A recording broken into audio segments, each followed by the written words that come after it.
Welcome to the MSPPy tutorial series. In this video, I'm going to show you real implementation of MSPPy in this Jupyter notebook.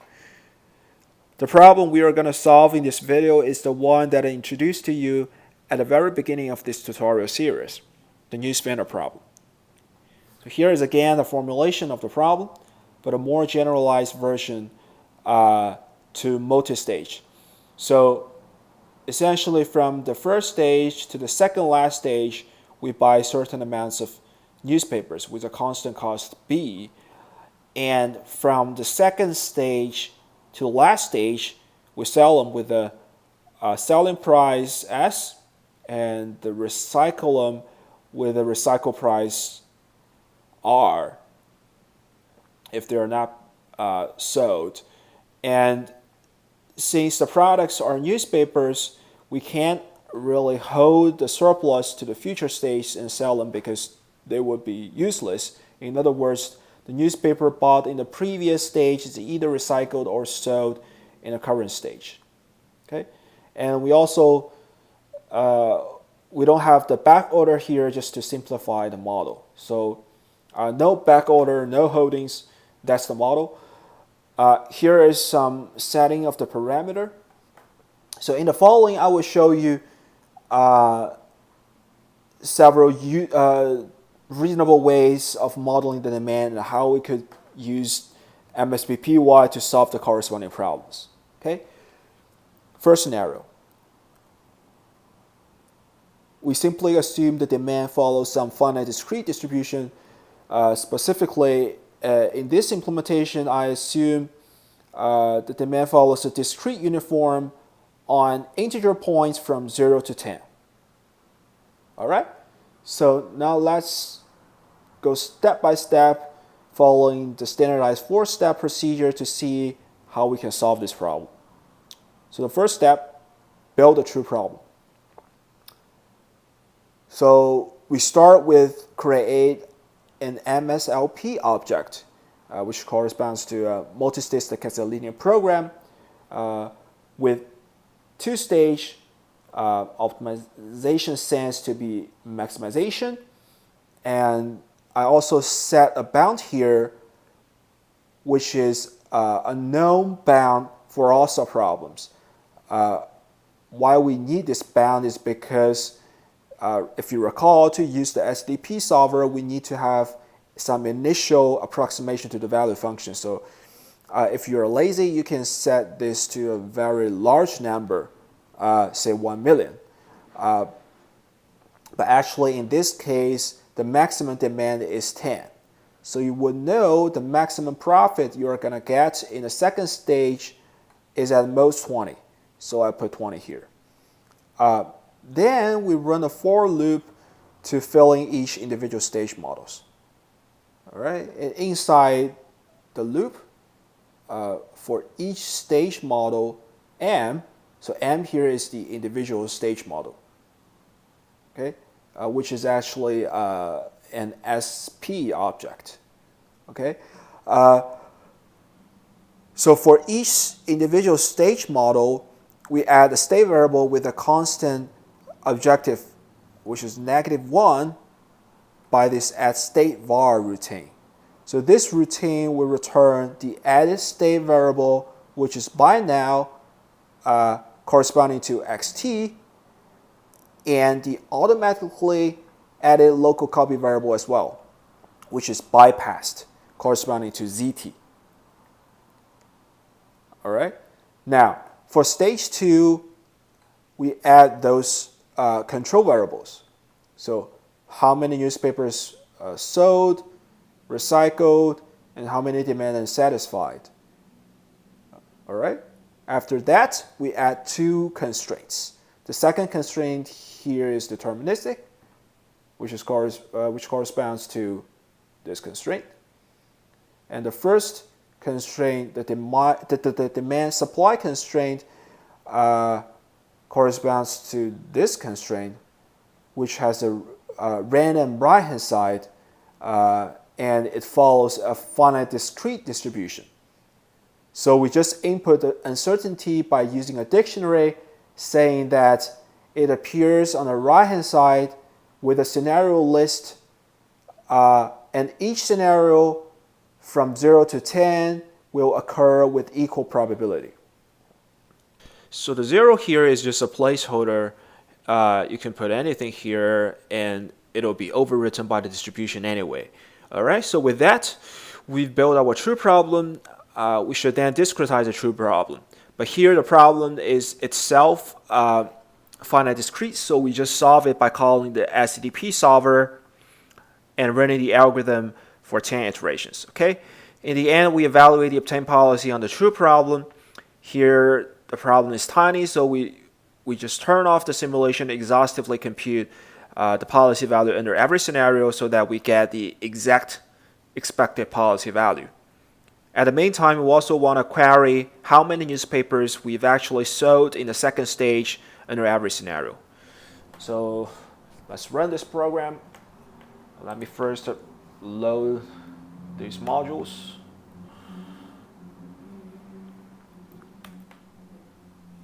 All right. So this is the result obtained from the MSPPy. So we have 4 columns here. The first is how many iterations we've run. And the second column is the upper bound we've obtained for each iteration. So you can see the upper bound goes down, it's stabilized to 3.18. All right. And the third column is the policy value obtained from the forward steps. So here we just run 1 forward step for each iteration. So it's single number for each iteration. All right. And we have some time costs. In the end, the algorithm stops since number of iterations 10 has reached.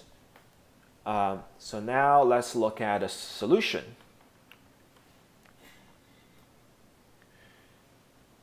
So we can first look at the gap, which is essentially 0. We can also look at the expected policy value, which is the same as the upper bound.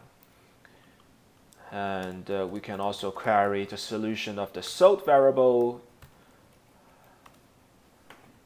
It returns a data frame, so the column index corresponds to the stage index. So the first column is stage 1 and the second column is stage 2.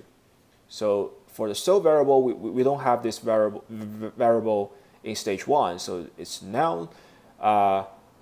For the second stage, we can sell newspapers, so that gives you the solution under 11 scenarios. All right.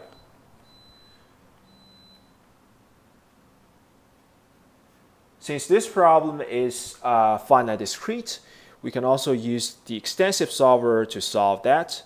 Again, we build a true problem, nothing is different, and then we solve the discretized problem. So here we call the extensive solver and just solve that. There's no stopping criteria, no other fancy stuff. We just call essentially an LP solver behind the scenes. And let's run this. All right, again, it returns 3.18, which is our optimal value. And we can also, for example, call the first day solution. So actually, I forgot to get the first day solution in the MSPPy solver. We can also do that. Say first stage solution. So that tells me I should buy 7 newspapers in the morning. All right, so it's the same as the result from the extensive solver. So this is the simplest case where your data process is stage-wise independent and follows some finite discrete distribution. Now let's look at a stage-wise independent continuous problem. So the problem we are looking at assumes the data process follows a log normal distribution. Okay, so we still start with building the true problem. But now instead of inputting a scenario list here, we input a random variable generator f here. Okay. There is one requirement for this kind of random variable generator, that is, it should always take a random state as its unique argument. You can think of this random state as a NumPy random state, so you can pull out whatever distribution from it. Okay. So with that, we build our true problem, and then we discretize the true problem. Here we use 100 ID samples to construct the SAA, and we set this random state to be 1. Okay, and then we solve the discretized problem and evaluate the obtained policy. Now let's run this. Again, you can see the upper bound goes down and the stabilize. We can query the confidence interval of the exact policy. Confidence interval of the expected policy value. We can actually evaluate the policy on the discretized problem too, which will essentially give you the optimality gap, which is 20 in this case. All right. So we can also use the rolling solver to solve this problem. So recall that we only have 2 steps to use this rolling solver. The first step, again, is build a true problem in which nothing is different from the previous case. And the second step is to solve the true problem and make evaluation directly. Okay, so we build a rolling object and we just solve the problem. So essentially, the MSPPy will do the dynamic discretization behind the scenes, so you don't need to worry about that. But you do need to input some extra parameters here. So the number of branches is set to be 100, which means that we want to have 100 branches for the next stage. Okay, and for the evaluation, we just say we want to do 1,000 simulations, and we turn on the multiprocessing is just to accelerate this process. Okay, now let's run this. It may take a while, and you can also change this number of stages to 3 or 4, which might be more interesting to just 2 stage, especially for this rolling solver. Okay, but to save time, we just run for the 2-stage problem.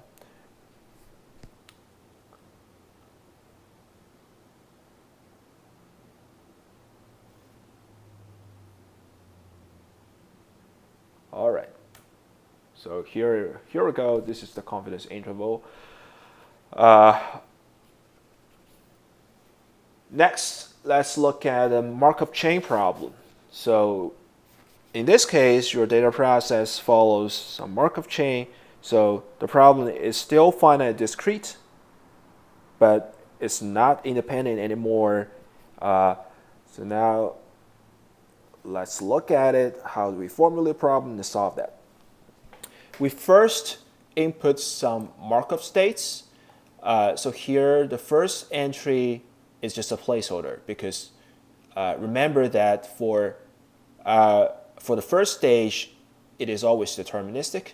So we shouldn't have any Markov states in the first stage. So this 0 is just a placeholder. And then for the second and third stage, we just say the Markov states should be 4 or 6. All right.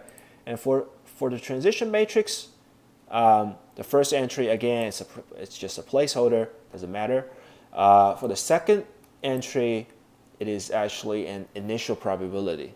So with 0.6 probability, you will get 4, and with 0.4 probability, you can get 6. Okay. And the last entry is the transition matrix from stage 2 to stage 3. Essentially, with probabilities 0.3, you get from 4 to 4. and with probability 0.7, you get from 4 to 6, and so on and so forth. All right. So now let's embed this Markov chain to our MSLP. How do we do that? Still very similar, but now, excuse me. So now instead of using the uncertainty keyword, we use the uncertainty dependent keyword. All right, and still we input a dictionary, telling the solver you're adding uncertainty to the right hand side, and this 0 actually means we are adding the first dimension of the Markov chain. In other words, the first dimension of the Markov chain appears on the right hand side of this constraint. Okay? With that, we've built our true problem. The next step is to solve the discretized problem. So here we don't need to discretize the problem because it's finite discrete. So just solve the discretized problem and evaluate the obtained policy. All right, let's quickly run that. It's a very similar process. I do want to mention here, so instead of using this simple stopping criteria, like here it's just an iteration limit, we can also use some sophisticated stopping criteria. So here we just say for every 2 iterations, we evaluate the obtained policy. If the optimality gap is less than this number, we just stop the algorithm. Okay? And meanwhile, we want to query the solution of this unsatisfied variable. Okay? Every time we do this evaluation things. Okay? So here is the result. You can see the algorithm stops since convergence tolerance has reached. And here the SDP solver and the evaluation result is kind of mixed together, which is inconvenient to see. But you can actually see the log files that are created during the process. So scdp.log, actually it records all the information we've implemented so far, and here's the latest one. So we run 2 iterations and the algorithm stops. Okay, and if you look at the evaluation log, you can see in iteration 2 we actually make an evaluation. So this is the obtained bound from the SDP solver, which is 8.86, and this value gives you the exact policy value, because remember that we turn off the simulations here. So we actually get an exact policy value, which is also 8.86, which means the optimality gap is just 0. So our algorithm stops. All right? And you can also find another file here, which records the solution of this unsatisfied variable. Okay? If you look at this file name, it's just say iteration 2 unsatisfied. Okay. All right. Now let's try the SDIP solver, because you may already realize that our problem actually should be mixed integer, because the number of newspapers you buy and sell should all be integer. Okay, so in this case, I add all those integrality condition to our model and try the SDIP solver. All right, so this is just almost identical, but instead of MSLP, you should use an MSIP. Okay, let's run this, and you should call the SDIP solver. Okay, and you should specify which types of cut you are going to use. Here again, we use this stopping criteria based on the optimality gap. All right. So here, actually, you can see the algorithm stops after 6 iterations. All right. For iteration 2, the optimality gap is 62%, and it goes down to 4% in iteration 4, and it goes down to 0. All right. And the algorithm stops. First day solution. So now the number of newspaper we should buy is an integer, which should make sense. Okay. Now let's look at the most complex problem, which is a Markovian problem.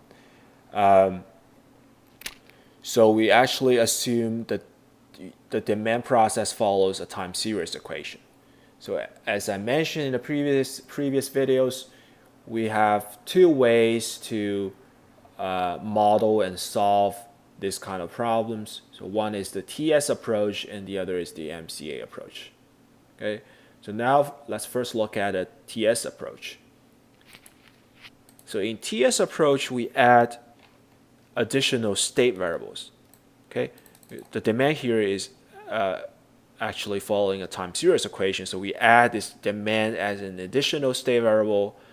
And then the randomness actually becomes the right-hand side white noise. All right. So here is the time series equation. Okay. And the uncertainty is on the right-hand side. And again, we use this random variable generator to input this noise term to our model. Okay. And we also need some initial constraint for this time series equation. And all the other things are quite similar. Let's just quickly run that.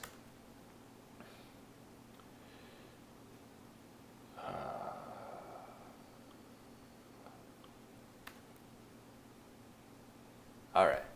Another approach is by MCA. So here we need to specify a sample path generator, which generates sample path of the data process every time we call it. So we actually need 2 arguments for this generator. So one is the NumPy random state, and the other is the size argument. So this size argument actually controls how many sample paths you want to return from this function. Why do we need that? Because remember, to train the Markov chain, we sometimes need 1 million or even 10 million sample path to iteratively update the Markov chain, the stochastic approximation, or you just need 10 million samples to do the sample average approximation and use k-means. Okay, so it turns out it is much faster to generate multiple sample paths at once instead of generate them one by one. Okay, so that's the reason we need this size argument. All right, so now how do we incorporate this Markovian process into our model? It's very similar to the Markov chain case. So we just say uncertainty dependent, and we input a dictionary here, and it tells you the first dimension of the Markovian process appears on the right-hand side of this constraint. All right, and the second step is to discretize the true problem. So here we use the default algorithm, which is the S8 method, to train the Markov chain. And we use 10,000 sample paths to iteratively update the Markov chain. And the Markov chain is supposed to have 100 Markov states for each stage. All right? And then we solve the discretized problem and evaluate the obtained policy as usual. Let's run this.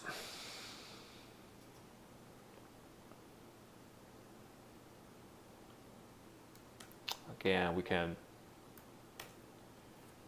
get the solution and get the confidence interval and so on and so forth. So here we use our rolling solver again to solve this Markovian problem. All right, so again, we build our true problem, and then we call the rolling solver to solve the problem. It's very similar as before, but the difference here is that we also need to specify the conditional distribution for each stage here. Why do we need that? Because if you recall, MSPPy makes dynamic discretization behind the scenes. So you need to specify this conditional structure so that MSPPy will be able to construct dynamic scenario trees. All right. So I will put a link to this Jupyter notebook in the video description below. Check it out. And I recommend you to play around different settings, different number of stages, different solvers. So that's it. That's it for the tutorial series. Thank you for your attention, and I hope you enjoy using MSPPy.